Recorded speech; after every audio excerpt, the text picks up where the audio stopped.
রাজনৈতিক দল না, আমি একজন বাংলাদেশের নাগরিক, আমি ভোটার হিসেবে আমি গত 1.5 বছরে কি দেখলাম এই যে জুলাইয়ের একটা আমার ছোট ভাই বক্তব্য রাখলো, আমাদের ছাত্র জনতার আন্দোলন হলো, গণ অভ্যুত্থান হলো, সকল রাজনৈতিক দল মাঠে নামলো, বহু ছেলে মেয়ে প্রাণ দিল, রক্ত দিল, বাবা মারা মাঠে নামলো, আমাদের মিডিয়ার ভাই বোনরা আহত হলো, অনেকে নিহত হলো, হাসিনা পালালো, ফ্যাসিবাদ পতন হলো, ডক্টর ইউনূসের নেতৃত্বে একটি ইন্টারিম সরকার আসলো। মানে আমি একজন ভোটার হিসেবে এটা দেখতেছি।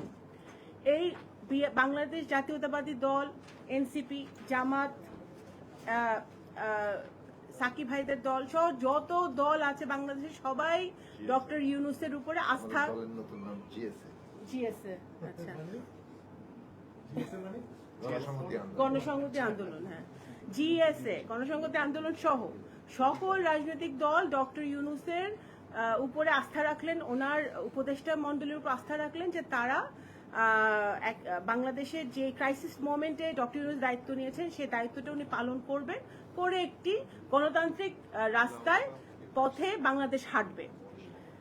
আচ্ছা, 10 মাস না 11 মাস চললো না ঐক্য কমিশনের বৈঠক? 9 মাস, আচ্ছা 9 মাসে ঐক্য কমিশনের বৈঠক হলো। বৈঠক করে আলী রিয়াদ সাহেব যার নেতৃত্বে হয়েছিল উনি আবার বাংলাদেশ ত্যাগ করে চলে গেছে। এখন গতকালকে আসিফ নজরুল সাহেব বলতেছে ভাই ঐক্য তো হয় নাই, আপনারা আবার 1 সপ্তাহ টাইম দিলাম ঠিক করেন নাকি কথা। আমি ধরেন ভোটার, আমি হলো গ্রামে থাকি, আমি কিছু বুঝি না, তো 9 মাসে কি হইলো? এই যে জিএসএ, বিএনপি, এনসিপি, জামাত সহ সকল রাজনৈতিক দলকে চা বিস্কুট যে খাইলো সকাল থেকে বিকাল পর্যন্ত আলী রিয়াদ সাহেবদের সাথে, এটার আলটিমেট গোলটা কি, আলটিমেট রেজাল্টটা কি? আমরা যেটা আমার ছোট ভাই বললেন, এই বৃষ্টির মধ্যে ছাতা ধরে সবাই গেল, জাতীয় সনদে একটা স্বাক্ষর করলো, করে আমরা দেখালাম আমরা এক আছি, এক থেকে আমরা ইয়ে করলাম। তাহলে আমার as a layman, as a voter, আমার মনে প্রশ্ন জাগতেই পারে যে এই ঐক্য কমিশনের প্রয়োজনটা কি ছিল? ভাই প্রথমেই ডক্টর ইউনূস এসে বলতে পারতো যে এই 84টা আইটেম আছে, আপনাদের ঘরে ঘরে পাঠিয়ে দিলাম, আপনারা টিকমার্ক দেন, আমরা কোথায় আপনারা একমত কোথায় দ্বিমত, 1 সপ্তাহের মধ্যে আমার কোর্স কমপ্লিট। কারণ তাহলে তো ঐক্যমত তো হইতেছে না। And that is the beauty of democracy. ভাই আপনি গণতন্ত্র চাইবেন, আপনি ডেমোক্রেসি পালন করবেন, আবার ওভারনাইট সংস্কার চাইবেন, এই দুটো একসাথে হয় না। সংস্কার and reform or change is a continuous process. আপনি আজকে 2টা চেঞ্জ আনবেন, আপনার অপেক্ষা করতে হবে, আবার আপনি, কারণ সব গণতান্ত্রিক পরিবেশে, গণতান্ত্রিক সিস্টেমে আমরা এই 5 জন আমরা একমত হব না, 5 জনের 5টা মত থাকবে এবং সময় বেশি লাগবে। তাই বলে কি আমরা পিছিয়ে যাব? আমরা কি মন খারাপ করব? আমরা কি ভাববো যে আমাদের কোনো সংস্কার হচ্ছে না? তা না। এই যে আমার ভাই বললো যে কি নোট অফ ডিসেন্ট নিয়ে, মনে হচ্ছে আমি টক শোতে বসছি। আচ্ছা, নোট অফ ডিসেন্ট নিয়ে আপনার কি জানি একটা তুমি টার্ম ইউজ করলো, দর কষাকষি না, কি চিল্লাচিল্লি করতেছি, হ্যাঁ আমরা বিএনপি শাউটিং ম্যাচ, হ্যাঁ শাউটিং ম্যাচ, হ্যাঁ শাউটিং ম্যাচ যে আমরা করছি, আমরা এই যে শাউটিং ম্যাচ করছি না, আমরা এটা ফ্ল্যাগ করেছি। আমরা যখন এই আলী রিয়াদ সাহেব ওনার রিপোর্ট পেশ করেছে, পরের দিনই বিএনপি অফিসিয়াল প্রেস কনফারেন্স করে আমাদের কি কি প্রবলেম আছে এটা নিয়ে সেগুলো আমরা জাতির উদ্দেশ্যে পেশ করেছি। ঠিক আছে, আমরা শাউটিং ম্যাচ করি নাই। শাউটিং ম্যাচ ওইটাকে বলে যখন 5 দফা দেয়া, এখন আমরা পিআর চাই, সারা দেশে আন্দোলন। আচ্ছা, পিআর এখন একটু কমছে, শুনতেছি না পিআরের কথা বেশি, এখন গণভোট চাই, সারা দেশে আন্দোলন। এখন গতকালকে 8টা দল দেখলাম একসাথে দাঁড়িয়ে ওনারা গণভোট চাচ্ছেন। আমার কথা হচ্ছে, গতকালকে আপনারা দেখছেন বাংলাদেশ জাতীয়তাবাদী দল, আমরা 237টা সিটে আমরা মোটামুটি আমরা প্রার্থী চূড়ান্ত করেছি। আমরা সারা দেশ ভোটাররা নির্বাচনের দিকে আগাচ্ছে, জনগণ এগিয়ে আছে, রাজনৈতিক দলগুলো পিছিয়ে আছে, বিকজ মানুষ এখন ভোট দিতে চায়।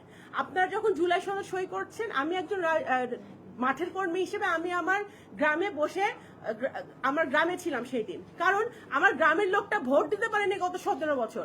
ওই জুলাই সনদে কি লেখা আছে ওরা ভাই গণভোটে কি কি লেখা আছে ওরা জানে না। ওদেরকে জানাইতে হলে ওদেরকে মিনিমাম 6 মাস ওদেরকে শিখাইতে হবে। ওরা কিসের উপর ভোটটা দিবে? গণভোট ইয়েস নো, তাহলে কিসের উপরে বলবে? তাদেরকে বুঝতে তো হবে। আপনারা নভেম্বর মাসে গণভোট চাচ্ছেন, তো ওয়ের ইজ দ্য টাইম যে তারা গণভোট বুঝবে? আচ্ছা, ইভেন আমরা যে বিএনপি যে রাজি হয়েছে ফেব্রুয়ারি মাসে, আমি রাজনৈতিক কর্মী হিসেবে বাদ দিলাম, আমি একজন ভোটার হিসেবে আমার কাছে মনে হয় ইটস টু সুন। আমি ফেব্রুয়ারি মাসে আমি গণভোট কিসের উপরে দিব সেটাও তো আমার বুঝতে আমার সময় লাগতে পারে, ঠিক আছে না?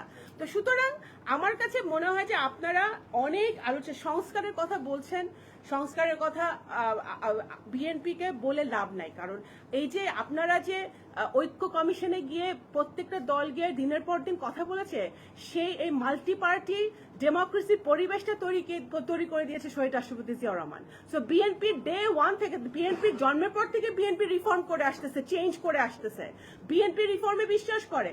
বাট আপনার একটা আপনি গণতান্ত্রিক পরিবেশে আপনি সবাই একমত হবেন, সেইটা আমার মনে হয় চাওয়াটা অনেক সময় ইমপ্র্যাকটিক্যাল, আমরা চেয়ে ফেলি। আমার কাছে মনে হয় যে বাস্তবতার নিরিখে আমাদের চিন্তা করতে হবে, যেটা একটু আগে আমার একজন ভাই বক্তব্য রাখলেন যে দেশের অবস্থা ভালো না, ল অ্যান্ড অর্ডার সিচুয়েশন ভালো না। অগাস্ট মাসে নারী ধর্ষণ হয়েছে, আপনাদের মিডিয়ার ভাইদের কাছে আরো ভালো রিপোর্ট আছে যে 60-এর উপরে শুধু অগস্ট মাসে নারী ধর্ষিত হয়েছে। ল অ্যান্ড অর্ডার সিচুয়েশন ভালো না, আমাদের ব্যবসা বাণিজ্যের অবস্থা ভালো না, আমাদের কেউ ইনভেস্টমেন্ট জিরো। সেই অবস্থা সবকিছু বিবেচনা করে আমরা একটা গণতান্ত্রিক পরিবেশের দিকে আগাই।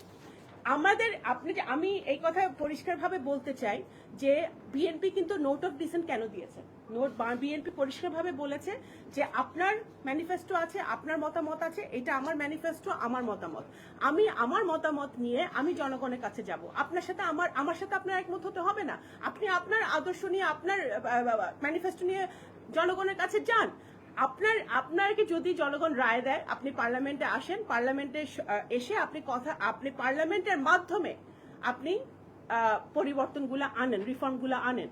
যেই ঐক্য যেগুলোতে হয়েছে সেগুলোতে হয়েছে। বাকি রিফর্ম যদি আপনারা বসে থাকেন রিফর্ম করার জন্য, সেটা তো আপনার বছরের পর বছর বসে থাকতে হবে।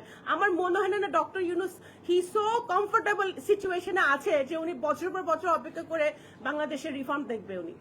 উনি চাচ্ছেন যে যত তাড়াতাড়ি সম্ভব একটা রাজনৈতিক প্রক্রিয়ার মধ্য দিয়ে, গণতান্ত্রিক প্রক্রিয়ার মধ্যে একটি গণতান্ত্রিক পরিবেশ ফিরিয়ে দেওয়া যায় দেশে, এবং উনি ওনার এই বর্তমান অবস্থান থেকে উনি পরিত্রাণ পায়। তো সুতরাং সেই জায়গাতে বাস্তবতা হচ্ছে যে আমরা বিএনপি কিন্তু অনেক জায়গায় নোট অফ ডিসেন্ট আমরা দিয়েছি, অবশ্যই আমরা দিতেই পারি। নোট অফ ডিসেন্ট দিয়ে তো আমরা জুলাই সনদ সই করেছি, এনসিপি তো আসেই নাই। ওদের নিশ্চয়তা লাগবে যে এটা বাস্তবায়ন হবে। ভাই, এই নিশ্চয়তা যেখানে আপনারা পদে পদে বলতেছেন রাজনৈতিক দলগুলা জিএসএ বিএনপি কে বিশ্বাস করে না, বিএনপি এনসিপি রে বিশ্বাস করে না, এনসিপি জামাতরে বিশ্বাস করে না, আমরা কেউ কাউকে বিশ্বাস করি না। আগে আওয়ামী লীগরাও করতাম না। আমরা কেউ কাউকে বিশ্বাস করি না। আবার ঐক্য কমিশনকেও আমরা বিশ্বাস করি না, কারণ ঐক্য কমিশন আমরা যা বলে আসছি, ঐক্য কমিশন দিচ্ছে আরেকটা রিপোর্ট, হ্যাঁ মিলে নাই। তো ঐক্য কমিশনেরও আমরা বিশ্বাস করি না, আমরা কাউরে বিশ্বাস করি না। আবার আপনারা বলতেছেন যে ওভারনাইট আমাদের সব ঐক্য হইতে হবে। তো সুতরাং যেখানে ট্রাস্ট ডেফিসিট আছে, যেখানে আমাদের বিশ্বাসের ঘাটতি আছে, সেখানে আগে আমাদের ওই বিশ্বাসের ঘাটতিতে কাজ করতে হবে, যাতে বিশ্বাসটা আমাদের কিভাবে ফিরানো যায় রাজনৈতিক দলগুলোর মধ্যে, এবং গণতান্ত্রিক পথে হাঁটতে হবে। আপনারা মাঠে আসেন, ভোটারের কাছে যান, জনগণের কাছে যান, জনগণকে পিআর বোঝান। আমি আমার ভাইকে বলবো যে জনগণের কাছে যাক, পিআরটা বুঝাক, গণভোটটা বুঝাক, ইয়েস কোথায় বলবে, নো কোথায় বলবে, ওটা বুঝায় আপনারা নির্বাচনে আসেন, নির্বাচনে ভোটে নির্বাচিত হয়ে পার্লামেন্টে এসে সেই পার্লামেন্টে আপনারা একটা স্বচ্ছ জবাবদিহিমূলক পার্লামেন্টের মধ্য দিয়ে একটি নতুন বাংলাদেশ জনগণকে উপহার দেন। ধন্যবাদ। আমার মনে হয় আপনি শুধু একজনই করেন, আর করেন না। কুইকলি আপনার কাছে